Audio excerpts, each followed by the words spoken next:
What's going on, everybody? James Lott here, aka JT, and this is another Free Tip Friday. So today I'm going to go into detail about how to actually properly make an offer on a house. I realize that a lot of people don't really know that process, and it's because we watch shows like Million Dollar Listing, Property Brothers, these HGTV shows where they show only the fun part of the transaction. They show the negotiation, they show the final price, the commission amount, all the sexy things, but they don't really talk about the inner workings of the actual transaction. And one of the most important things is how to actually make an offer. So when you are making an offer on a property, you want to keep in mind that you want to make it so that the seller is so confident that you're able to buy the house that they don't even want to look at any other offers or consider anybody else because they choose you.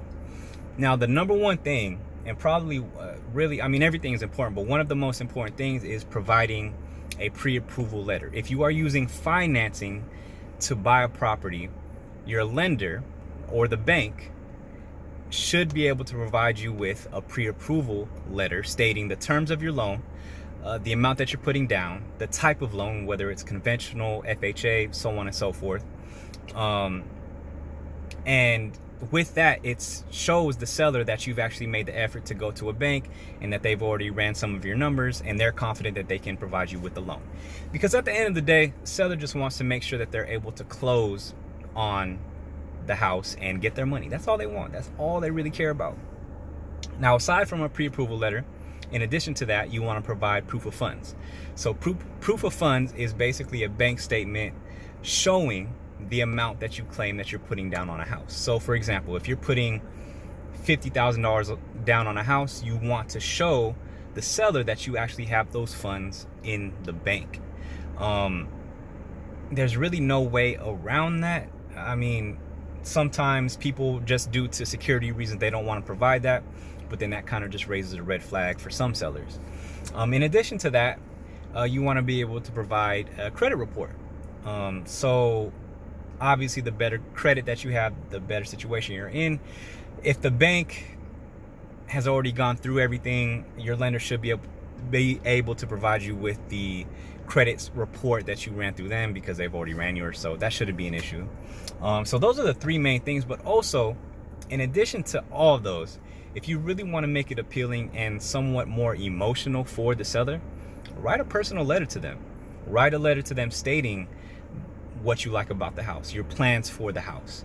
I've literally had sellers pick an offer for less money because they knew they were selling a house to a family who was just about to have another kid, because it's an emotional decision. This is a huge decision for a lot of people to sell and to buy, and it's hugely emotional. So if you can pull at the heartstrings of a seller, especially in a situation where there might be multiple offers, do it. And then in addition to all that, what your realtor should do is make sure to have the lender call the listing agent and vouch for you. So what I'll do is I'll call the listing agent if I'm representing a buyer and say, hey, look, these are the terms of the offer. I'm going to go ahead and send it over to you. And what I'm also going to do is I'm going to have my buyer's lender, give you a call and answer any questions that you might have regarding their financing. And a lot of listing agents really appreciate that because you're making it easy for them. You don't want to make it hard for them at all, especially when there are multiple offers on a house, which is what we see all the time.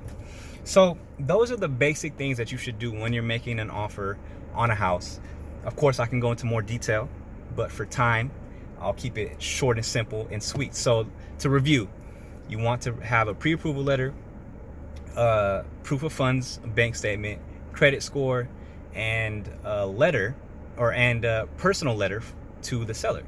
And then in addition to that, as more of a bonus, have the lender or your bank call that listing agent who's selling the house and vouch for you and let the listing agent know and the sellers know that you're able to really close on the house. So that is that. Whatever questions you guys have, please feel free to reach out. I'm here to help. And until next week, talk to you guys later.